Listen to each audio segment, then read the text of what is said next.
bahwa orang yang menunda mandi junub lalu dia berjalan-jalan. Di mana saya sampaikan murid? Ibu-ibu sini ya. Bahwa setiap pasir yang bapak ibu pijak itu, dia akan menjerit, memekik, meminta kepada Allah agar orang ini sial dan cepatlah dimatikan. Itu mintanya. Kenapa?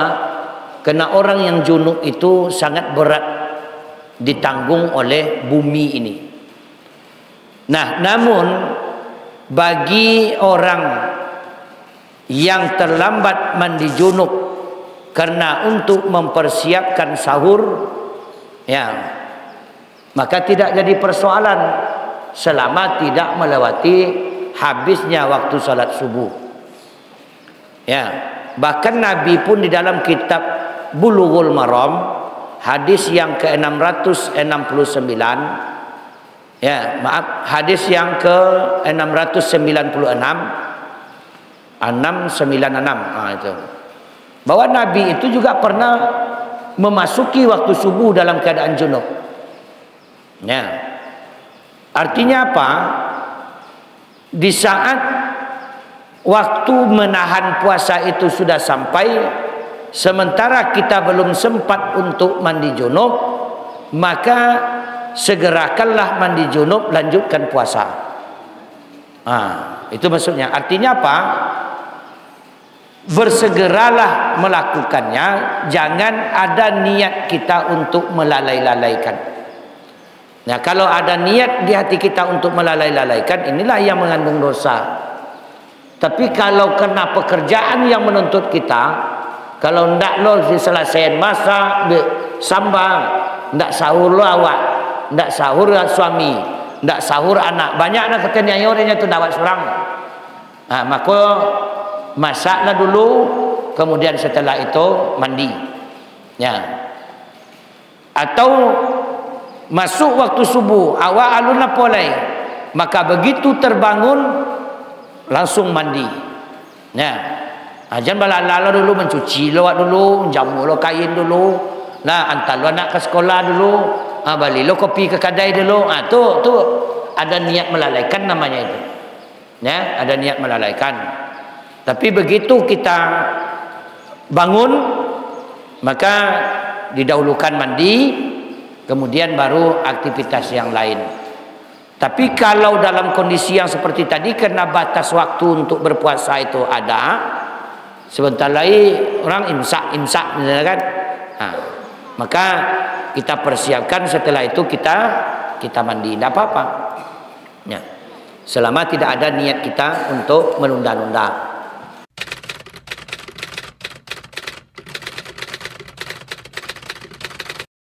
Jadi ini adalah persoalan khilafiyah.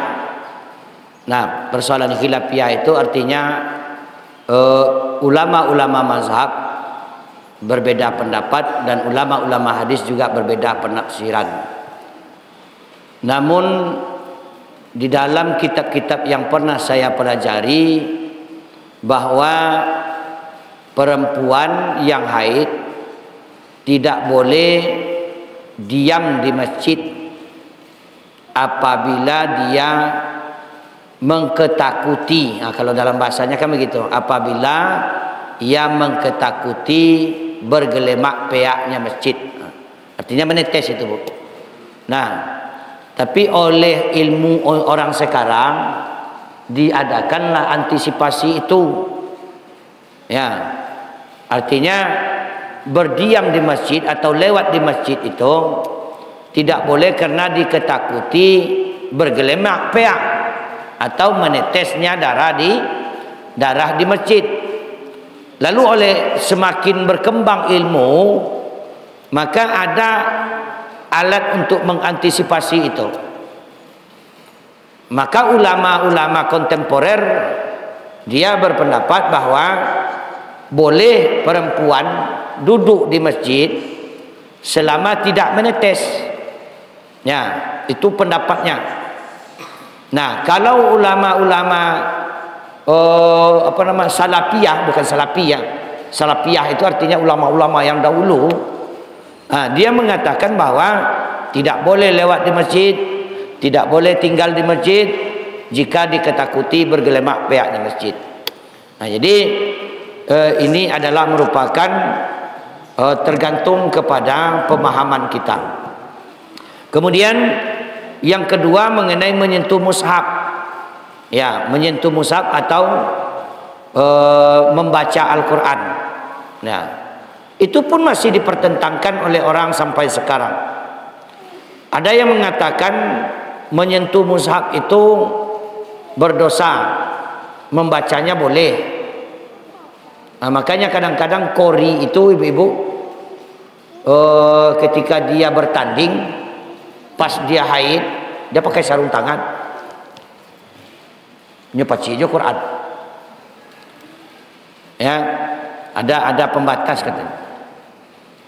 Jadi dia mengharamkan menyentuh Al-Quran tapi tak mengharamkan membaca.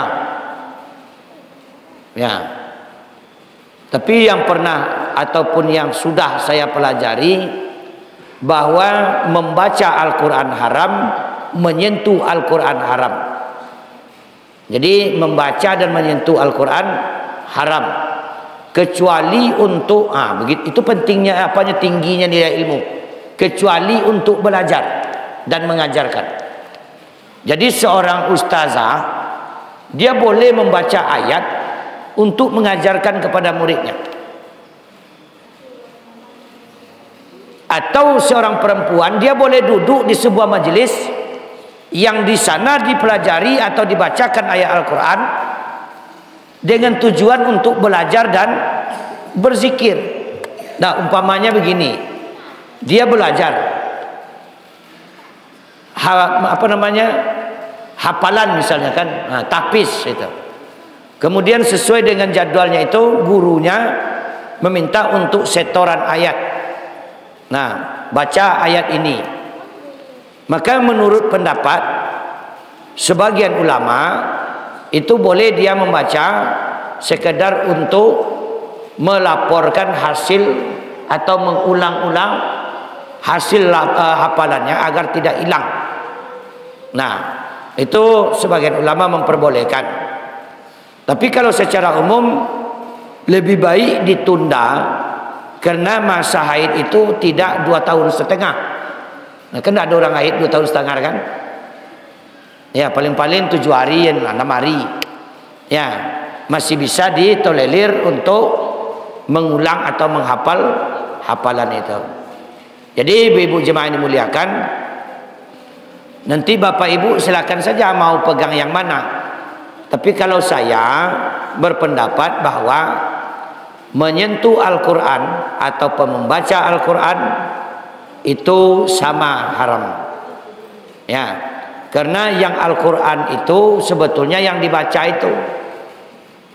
Kalau ini kan kertas nih, bertuliskan ayat Al-Quran, bahannya kertas. Kalau yang Al-Quran itu yang berbunyi itulah bu, inna a'tainakal kautsar. Nampak di buku karatenya tak? Lain nampak di buku karate dan nama baca dari itu. Fasalli li rabbika wanhar inna syani'aka huwal abtar. Nampak ibu karatenya? Tak kan? Itu bacaan namanya tu. Dia tertulis pada itu. Itu namanya kitabnya atau tulisan mazhabnya. Yang dikatakan mazhab itu adalah yang bertuliskan, berupa kertas yang bertuliskan ayat, itu mushaf. Nah, sementara yang dibaca itu adalah yang keluar dari mulut. Nah, dikatakan oleh ulama-ulama terdahulu, orang-orang yang sedang haid, orang-orang yang sedang junub, haram baginya untuk membaca Al-Quran atau menanggungnya Al-Quran. Menanggungnya itu artinya membawa atau menyentuhnya. Menanggung dengan menyentuh beda. Kalau menyentuh berarti paci aja bu. Kalau menanggung Kita kan ada, kalau zaman dulu kan orang bawa buku merdeka. Kalau kami dulu pergi sekolah macam ini bawa buku. Kalau anak-anak kini kan masuk dalam saku dia kan. Itu bedanya. Makanya ilmu kini anak dah ada cik barokah. Nya buku aja kita dalam saku lepek Pak. Kalau kami dulu bawa buku tu tak boleh. Diginikan saja tak boleh bawa buku. Nah, kalau nampak dulu pergi sekolah bawa buku kena panggil. Buku itu mesti dibawa begini. Kitab itu. Jadi kalau anak kini model punya buku sekarang. Mereka kadang-kadang ada cabiknya kan. Makanya ilmu itu tidak ada berkahnya. Di ibu-ibu jemaah dimuliakan rahmati Allah Subhanahu Wa Taala. Kembali kepada kita masing-masing lagi tu. Saya sudah kemukakan ada pendapat ulama yang membolehkan. Dasarnya begini, ada ulama yang tak membolehkan. Dasarnya begini, yang saya pernah pelajari tak boleh. Ya, tak boleh. Artinya membaca tak boleh, menyentuh juga tak boleh. Kalau masalah terjemahan itu menyentuhnya terbagi lagi. Bisa tak kita menghitung? Yang dikatakan terjemahan itu huruf Latin harus lebih banyak daripada huruf Arabnya. Meskipun hanya berlebih 1 atau 2 huruf saja. Tentu etong cicik lu Pak. Nah umpamanya Quran terjemahan. Sudah ada tak ibu yang selesai menghitung? Kado terjemahan misalnya Kak. Ibu harus hitung berapa huruf Latin, berapa huruf Arab. Nah, yang tidak dikatakan mushaf itu, yang boleh disentuh itu, huruf Latinnya harus lebih banyak daripada huruf Arab. Maka itu tidak disebut Al-Quran. Nah, cobalah mulai dari kini Bu Etong, Bali terjemah di jumlahan huruf Arab berapa? 2000 kemudian huruf alif 2000 sama. B lain. B 3007. Huruf ba 3008 berlebihnya cik. Berarti huruf ba berlebih cik. Etong Bu. Ya. Kemudian huruf tasdid dengan huruf nge. Huruf nge. Ibu hitung tu. Pokoknya satu huruf dibandingkan antara Al-Quran dengan terjemahan tadi. Kalau banyak tulisan Latinnya, maka itu boleh disentuh, boleh dipegang. Maka itu tidak termasuk kepada mushaf. Tapi kalau lebih banyak huruf Arabnya, walaupun cuma 2 huruf, maka itu termasuk mushaf. Jangan disentuh. Jadi terjemahan itu sekali-sekali dihitung juga di rumah Ibu ya. Ya kalau ingin mau pakai itu juga, mau menyentuh itu juga, hitung dulu. Suruh anak yang hitung. Ya, diteli huruf A barang, huruf B barang, huruf C. Sehingga baru bisa kita hitung. Kalau enggak, ada banyak Quran lain yang akan dibenci. Mengatakan jemaat ini nanti dipapokan, debat-debatkan oleh.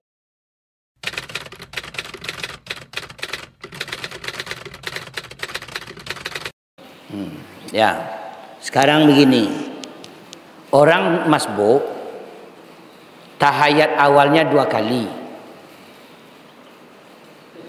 Ya, nak. Tahayat awalnya 2 kali tambah tahayat akhir, berarti 3 kali tahayatnya. Iya enggak? Umpamanya begini, dia datang sholat maghrib, pas di rakaat kedua. Begitu dia sholat, oranglah 2-nya baru cek.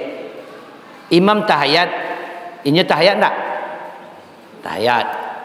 Nanti imam terakhir, tahayat akhir, ini tahayat lah balik tak? Lah berapa kalinya tahayat? 2. Beko pasnya menambah cek, tahayat lahnya balik. Nah, berapa kali dia? 3. Berarti memang orang masbuk tu berlebih pelaksanaannya. Nah, berlebih artinya. Artinya Apa yang sudah dilaksanakan ketika bersama-sama, maka ketika sendiri kembali dilaksanakan. Nah, kembali dilaksanakan. Termasuk juga masalah kunut. Ya. Kalau umpamanya dia masuk pada waktu subuh itu, salat subuh pada rakaat yang kedua, dan langsung dia ikut kunut dengan imam. Ya. Nanti dia menambah kudian lagi. Pokoknya kunut lagi sementara tadilah kunut sama imam. Ya tambah kunut lah. Karena rakaat kedua baru. Ya. Kunut itu adalah di rakaat yang kedua. Ketika awak mengikut imam, awak di rakaat keberapa? Rakaat pertama baru imam yang rakaat kedua. Awak masih rakaat pertama. Tapi karena syarat dan ketentuan kita mesti mengikut imam, maka apapun yang dikerjakan imam itu mesti diikuti. Ya, mesti diikuti. Itulah kadang-kadang ini mohon maaf, ada jemaah yang tak mau mengikuti imam, maka otomatis salatnya batal. Kalau dia tidak berniat memisahkan diri daripada imam. Tak bisa sembarang-sembarang meninggal aja ada bu. Contohnya begini. Dalam subuh kadang-kadang saya terlambat, saya nengok ada jemaah itu tagak lurus aja nih, Pak. Imam kunut, ini tagak lurus aja. Nah, tujuannya untuk apa? Tak mengikut imam. Mesti berniat dulu bahwa dia tidak mengikut imam, baru sah salatnya. Kalau dia memisahkan diri imam dari itu saja, amun tak sesuai imam tu dah, dalam hatinya, batal salatnya. Tak ada jemaahnya dapat. Jadi kalau ndakkan satu dah, apa yang dikerjakan imam, salat sudah aja. Tak perlu berjemaah. Nah, kenapa? Karena percuma juga berjemaah. Nah, kenapa kita tidak mengikut imam? Justru dengan seperti itu salat kita jadi batal. Awak menganggapnya salat awak betul. Encak sama yang surang-surangnya Pak, sahabat salat awak. Jadi tidak ada masalah. Boleh memisahkan diri, boleh. Nah, jadi ibu bapa, kita boleh memisahkan solat daripada imam itu tidak batal dengan syarat berniat kita untuk memisahkan diri dari imam. Nah, bahwa pasang saja niat dalam hati, saya berpisah dari imam. Kalau pasang niat itu, maka solat kita sah, jemaah nilainya kita dapat. Nah, jadi nilai berjamaah kita dapat yang 27 derajat. Kita tinggal solat sendirian aja lagi. Nah, tapi itu ada alasan-alasan tertentu. Nah, salah satu diantaranya boleh meninggalkan imam kalau imam itu tidak memikirkan kondisi jemaah. Yang biasa dia membaca surat panjang-panjang. Rakaat pertama Al-Baqarah sampai balik halaman. Nah, beko rakaat kedua Ali Imran 7 halaman. Nah kan? Sementara jemaah tinggal 7 orang oleh. Dek menunggu imam kau. Lah macam-macam dah ada nak digawinya le telinga lah bagawi. Hidung lah bagawi, mata lah bagawi. Imam malunya selesai lah. Pasang niat sengaja aku berpisah dari imam, rukuk sendiri. Tak apa-apa. Jadi kalau ada imam itu tak memikirkan jemaah apa, tinggal aja. Boleh tekan syarat berniat memisahkan diri dari imam. Makanya imam tu harus bijaksana. Tengok ke belakang. Kalau nak gaik-gaik banyak nanti bohong. Jangan panjang-panjang ayat. Ambo kan lihat je tu. Kalau macam Pak apa namanya? Pak Ngatimin misalnya kan. Aku masih kuat lah kan. Bisa Sabbihis bisa. Nah, kemudian macam surat Al-Fitar tadi bisa. Nyawa takwidnya macam lama dekonya. Imam baru separuh baca ayat. Inilah bansuan turunnya. Kalau lama dekonya imam makmum, imam tu namanya tak bijaksana. Ya, tak bijaksana. Makanya imam tu harus bijaksana juga. Dan mesti bijaksana. Baik, Jadi buat apa yang tertinggal itu sebagaimana mestinya.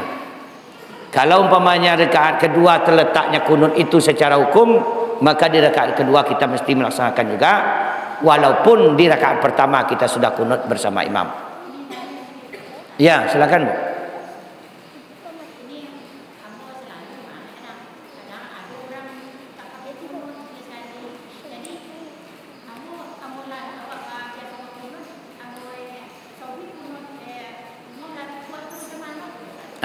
Ya sama je dengan tadi Bu. Kita biasa kunut, terikutkan imam nendak kunut. Baca rakaat lain. Kalau kita tahu bahwa imam itu biasa ndak kunut dan dia yang jadi imam, awak jadi makmum, ndak mungkin awak pulang. Udahlah maliran sembahyang imam. Ndak dapat kita nilai jamaahnya. Maka supaya kita dapat berjamaah, ikuti aja imam itu dulu. Sampai nanti batas waktu kunutnya datang. Ketika dia selesai rukuk kedua, dia akan sujud nanti tu. Sami Allahu liman hamidah. Dia sujud. Ketika dia mau bergerak sujud, kita pasang niat. Sengaja aku berpisah dari imam. Allahumma hdini fiman hadait wa afini fiman afait. Tak aja seorang. Kita tidak mesti lagi mengikutinya karena kita sudah pirak namanya. Berpisah dari imam. Ya. Nanti kita solat aja sendiri, salam sendiri ke kanan, salam sendiri ke kiri. Walaupun imam itulah salamnya wa alulai. Kita kan sudah terpisah dengan dia. Nilai jemaah kita dapat. Jangan ragu-ragu antara baik enggak, baik enggak. Ada. Ini imam lah sudah aja ruku awak gilo-gilo mengko-mengko. Ya enggak. Jadi enggak. Pasang aja langsung niat sengaja aku. Kalau kita sudah tahu imam itu biasa dia tidak kunut, begitu dia mulai bergerak kita pasang aja niat sengaja aku berpisah dari imam, kunut sendiri. Nah, ada yang tidak ada kan? Ya, kalau tidak ada kita cukupkan demikian. Mudah-mudahan ada manfaat. Sekali lagi mohon maaf apabila ada kekurangan dalam penyampaian.